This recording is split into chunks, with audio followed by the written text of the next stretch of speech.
Magandang hapon mga ka-garden. So ito ang ating sunflower. Isang plat lang to. Sinubukan ko lang trinay ko lang itanim tong sunflower. So yan na siya mga ka-garden.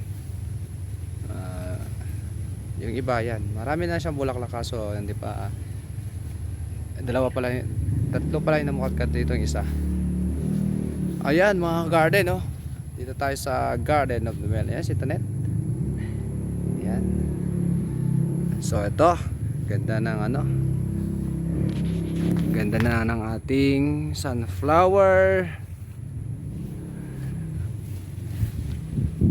Yan, namukadkad na yung tatlo pa lang yan. Siguro mas maganda to mga garden pag namukadkad lahat.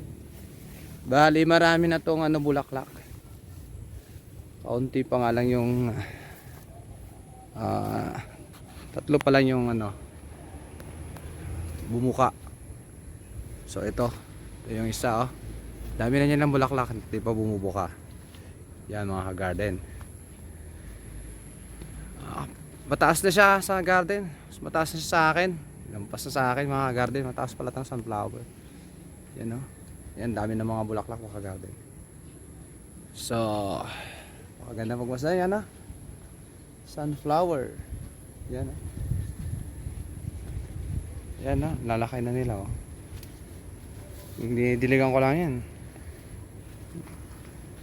Ngayon namumulaklak na. Tinitingnan na natin. Sinubukan na natin mga kagal. Bali isang plat lang to. Yan o, ganda. Ito malaki itong bulaklak na ito mga kagarden. Yun o. Yan o. Pakaganda mga kagarden.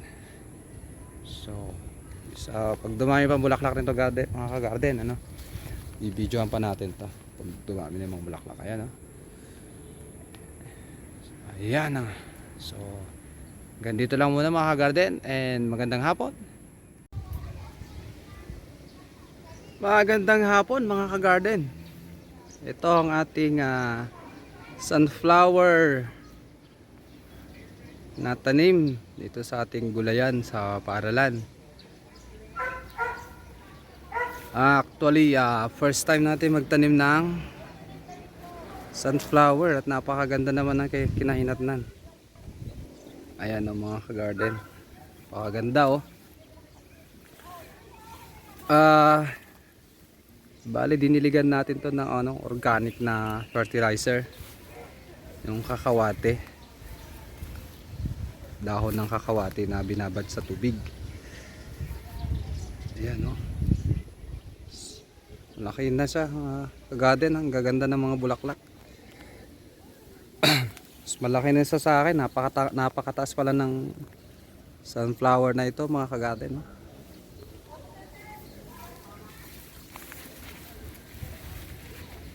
Ayan o. Napakaganda mga ka-garden. Ayan na. Kita mga ka-garden. Napakaganda ng sunflower.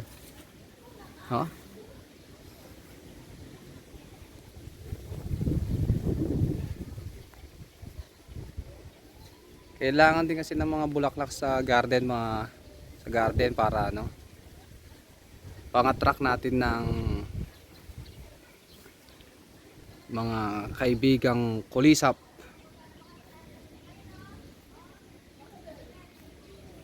Ayan o. So sunflower, yan isang plat lang to ka-garden. Mga ka-garden isang plat lang to. Bali sinubukan ko lang. Bali yung seed na ito, seed ng sunflower na ito galing pa ng Isabela. Yan o. Yan. So napakagandang pagmasdan mga ka-garden, lalo na yung tirik na tirik yung sikat ng araw. Ayan o. Ayan mga ka-garden dahil bulaklak yung sunflower natin. So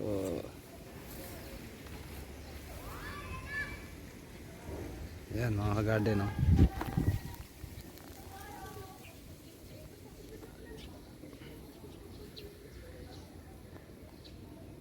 So papadamihin natin to mga ka-garden. Yung mga buto ng bulaklak na ito, yan din ang itatanim natin sa susunod na taniman ng sunflower. Baka sakali mas marami na nating matataniman. So hanggang dito lang mga garden. Maraming salamat. Bye. Magandang hapon mga ka-garden. Ngayon ay napakadami na ng bulaklak. Tapos yung mga yumuko na matured na yung seeds.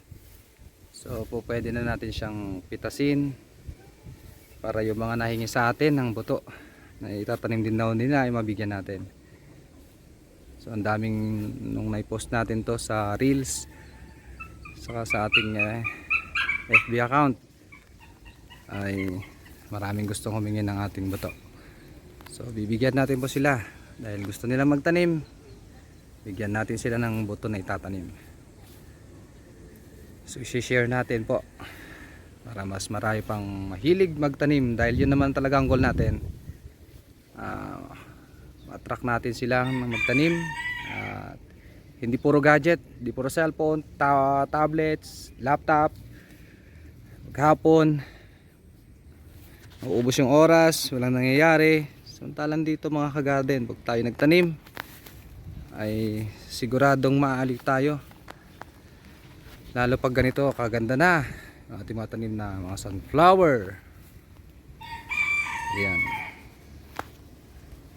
So dami ng bulaklak.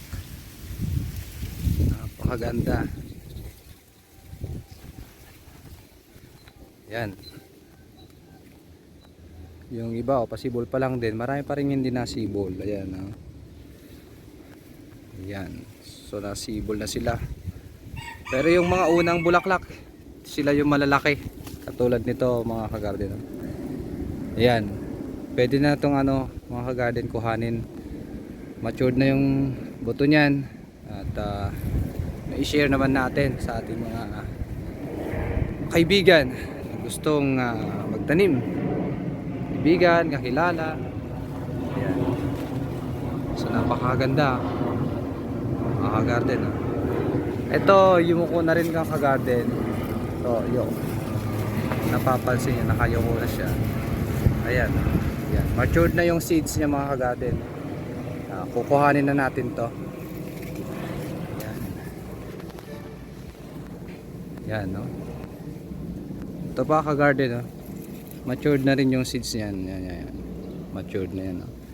So kung yung titignan, tanggalin natin yung pinakaibabaw. Ayan, no? Kulay itim. Yan. Kulay itim na yan. Yan na po yung mga buto. Mga ka-garden niya yung itatanim natin. Tanggalin pa natin para makita. Yan. Makikita yung mga itim. Yan yung mga pantanim na mga garden yung itim na yan.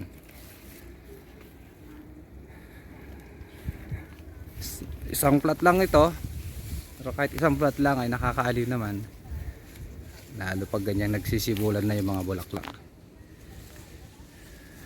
So kukuhanin na natin mga ka-garden yung matured na ng mga seeds. Ayan o, ka-garden. Ito matured na rin. Ito, isa pa. Tanggal natin yung nasa ibabaw na yan. Ayan mga ka-garden. Yan na po yung seeds na pantanim. Yan. So napakadami na nito ka-garden, no? Isang bulaklak lang yan. Biruin nyo, tumubo lahat yan. Ang dami nang matataniman yan mga ka-garden, no? Yan. So kukuhanin na natin.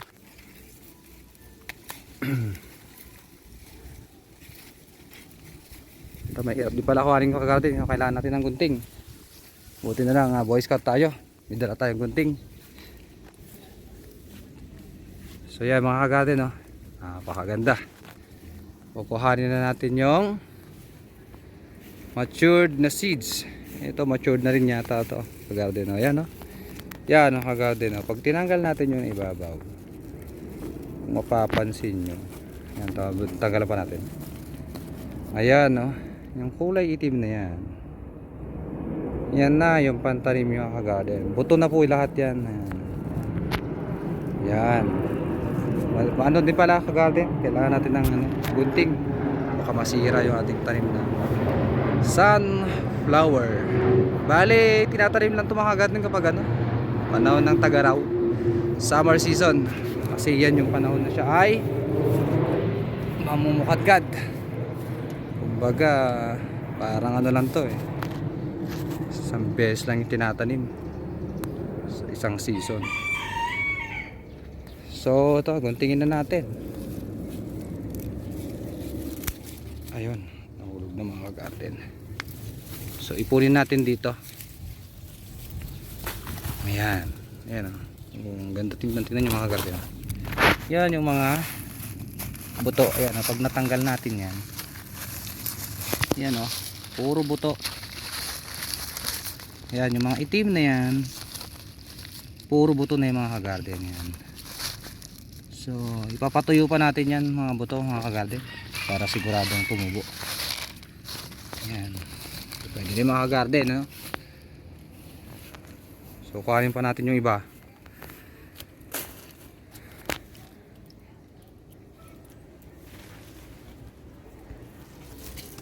Ito.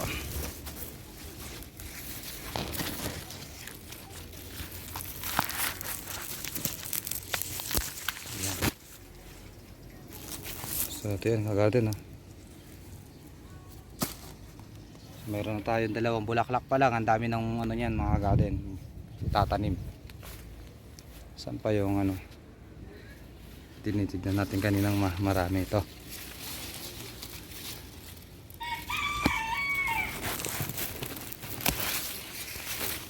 Yan mga garden, no? Meron niya yung mga garden, no? Tatlong bulaklak pa lang, lalaki, oh. Kasi yan yung mga unang bulaklak mga garden, yung malalaki. Tapos yung mga sumunod na yan, medyo maliliit na yung iba, oh. Maliliit na. Kasi yung mga unang pinakabulaklak mga garden, yun yung mga malalaki. Siguro dahil sa dumadami na yung bulaklak niya, yan, lumiliit na. Basta yung unang bulaklak mga ka-garden yan, napakalalaki. Tulad dito. Yan o. Okay. So pwede na ito mga ka-garden. Yung iba kasi hindi pa pwedeng hindi pa pwedeng kuhanin. Hindi pa siya matured. Ito talaga mga matured na mga ka-garden. So nakakuha natin na mga ayan, 5. So yung mga nahingi sa atin, ayan, mabibigyan na natin sila. Mapapatuyo pa natin itong mga buto. So ayan, ayan o. Yan yung mga pantanim ng mga buto ka-garden. Kailangan kasi natin itong mga ka-garden, yung pag-conserve ng mga seeds after ng pagtatanim natin, yung pagkaani. Yan, so para hindi natin problema ng susunod na pantanim ka-garden. So yan, hanggang dyan na lang mga ka-garden. At sa mga gusto magtanim din ng sunflower, mapatatanggal yung paa nyo pag nakita nyo na yung mga bulaklak nya. Sunflower. Hanggang dito na lang, goodbye and thank you.